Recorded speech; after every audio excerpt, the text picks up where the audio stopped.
Hey guys, it's Sandy. Welcome back to Cute Polish. In today's nail art tutorial, Julie will be sharing her ultimate guide to stamping.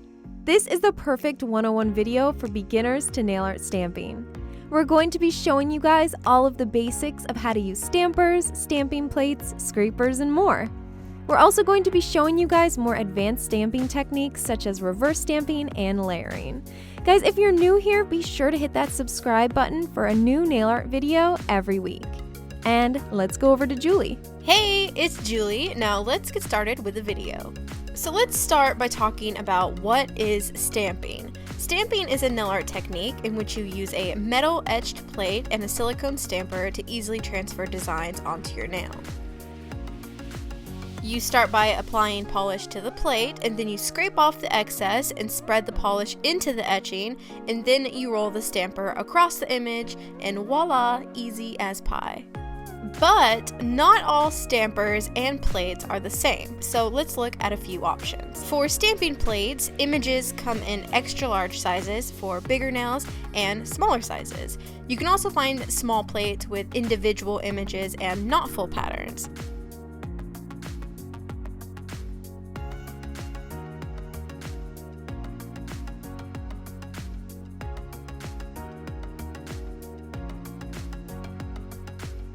For today's video, I'll actually be using a stamping plate that I designed with a company called Maniology that has tons of foolproof 80s, 90s inspired images. Moving on to stampers, there are also several different kinds. This is one I started with, and I'm sure you guys remember these too. It's a very tiny, very stiff rubber stamper that comes with a small scraper. This stamper worked alright back in the day, but now there are way better options.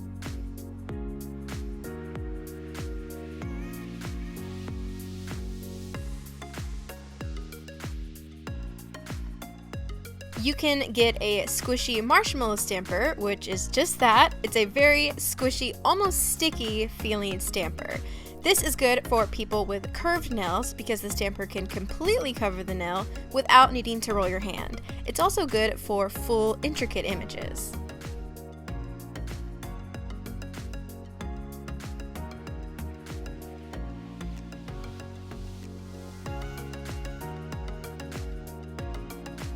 Then there's a step down. It's definitely a soft stamper, but the stamping head isn't as squishy. This is good for flatter nails and for individual images.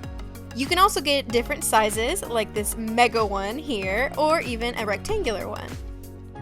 My personal favorite is a semi-squishy stamper that's translucent. Translucent stampers completely changed the game for stamping because you can see right through them to your nail. That way, when you go to apply the image, you can line it up perfectly, which I'll actually be demonstrating later. So let's get to stamping. First, I recommend laying down a paper towel. Stamping can get messy and you want to make sure to protect your work surface. When you get your stamping plate, it will come with a film on it, so make sure to remove that. Now, I also like to wipe over the plate with nail polish remover just to prime the plate and remove any factory dust that might still be on it. You can either use stamping polish or a regular polish. Stamping polish is designed to be a lot more opaque and it dries quicker, but you can also use regular polish. I just recommend using one that's a little on the thicker side.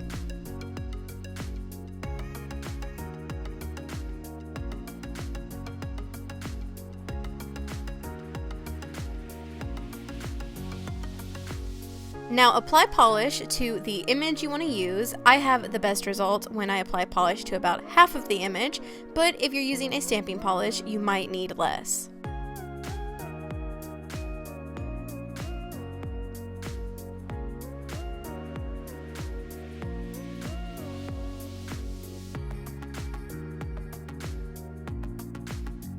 Then grab your scraper and scrape away the excess. If your first swipe didn't get all the polish, you can go back a different way, but this might not work for fast drying polishes. You'll just have to experiment with whatever you're using to see if it works.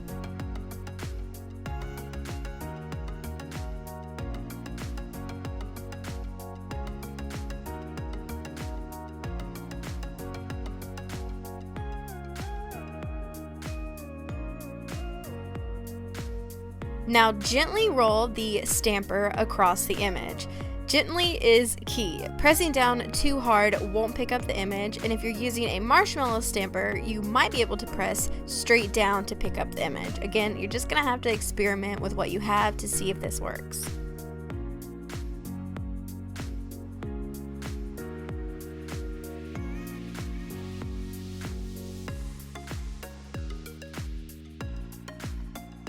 I also recommend cleaning off your scraper after every use. Polish can gunk up on it and it might keep you from getting a clean pickup.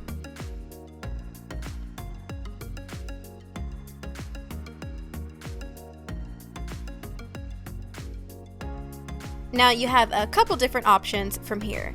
You can press the stamp down onto a polished nail, or you can actually apply polish on top of the stamped image. This is called reverse stamping.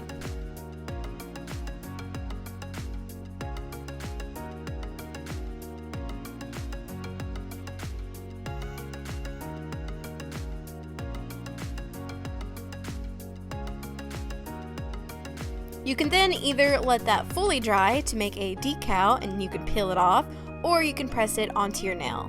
Remove the excess with a wooden stick and an angled brush dipped in nail polish remover.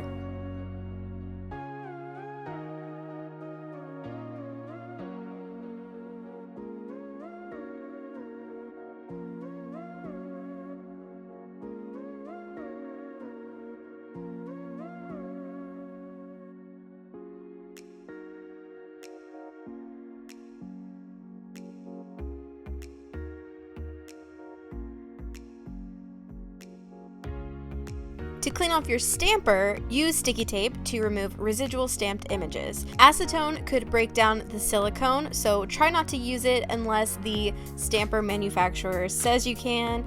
Also, I have seen people use lint rollers, so if you have one of those, you can use that to just roll off the image on your stamper.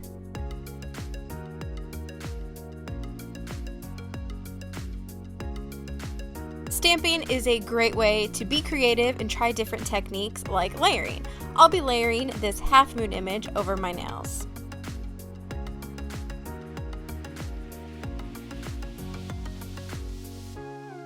Sometimes even stamping polish isn't opaque enough to cover black polish, so to fix this, you can just paint another coat of polish onto your stamped image and apply it, or you can double stamp, which is where having a translucent stamper is a must.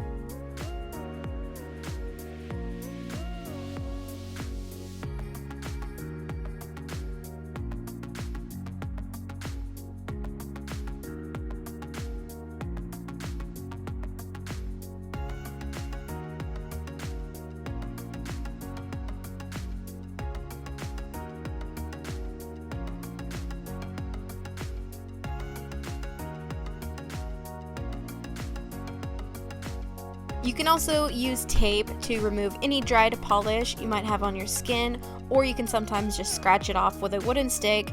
If all else fails, you can always just use an angled brush dipped in nail polish remover.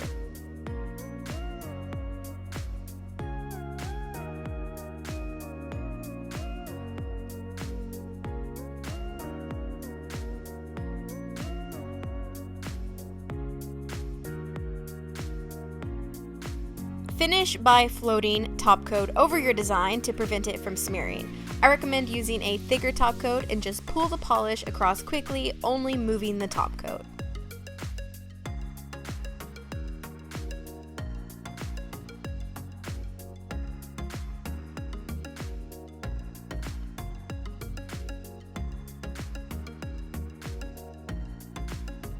And that's it! Hopefully you found this video helpful and it encouraged you to start stamping. If you'd like to watch more helpful cute polish videos, you can click on these boxes and you can click on the circle to subscribe for a new cute polish video every week. And if you'd like to check out my personal nail channel, just click on the circle here.